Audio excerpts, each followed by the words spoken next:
Parfois, il y a des gens qui me demandent si je suis complotiste. Et quand on me pose cette question, je suis en mode... je comprends pas la question.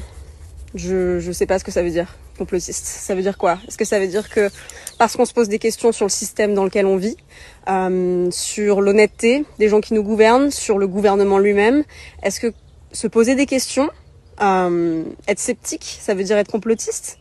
Est-ce que le fait de faire des corrélations entre certains systèmes, certaines industries, je pense notamment à l'industrie pharmaceutique et l'industrie agroalimentaire, je veux dire, quand on regarde la santé, quand on regarde les médecines depuis la nuit des temps, tout a toujours tourné autour de l'alimentation. L'alimentation, c'est la base de la médecine. Hippocrate le disait, que c'était la base de la médecine. Aujourd'hui, les médecins font serment d'Hippocrate pour pouvoir avoir leur diplôme. Hippocrate parlait d'alimentation. Aujourd'hui, on regarde comment est fait l'alimentation, on regarde les supermarchés et on réalise qu'en fait, il n'y a que du poison qui est là. Et donc, on réalise que dans ces supermarchés, 70% des produits sont du poison. Et que quand avant, l'alimentation était notre première médecine à tous, elle est aujourd'hui la meilleure manière de s'empoisonner. Et que face à tout ce poison qu'on ingère, on voit naître de nouvelles maladies. On voit les gens de plus en plus malades, avec des maladies chroniques. Et on se demande pourquoi.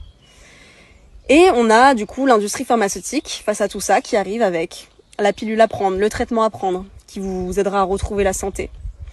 Mais quand on commence à observer le chiffre d'affaires que fait l'industrie pharmaceutique et l'industrie agroalimentaire, on remarque que qu'elles font partie des industries qui génèrent le plus d'argent au monde, avec l'industrie de l'armement.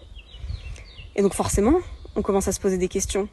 L'alimentation qui était à la base, la médecine, dans toutes les cultures du monde, est aujourd'hui devenue le poison premier. Et donc on voit toutes ces maladies émergentes.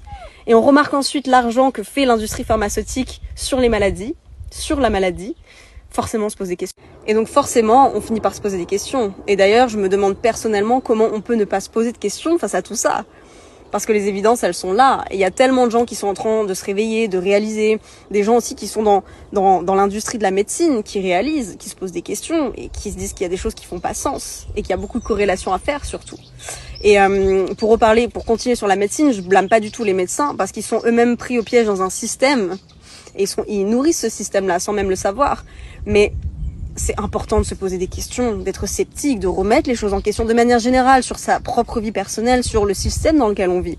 Parce que c'est aussi comme ça qu'on peut faire avancer les choses, avancer la société, avancer l'humanité. Si on se pose jamais de questions et on en va, ok, on est dans ce système-là, tout va bien.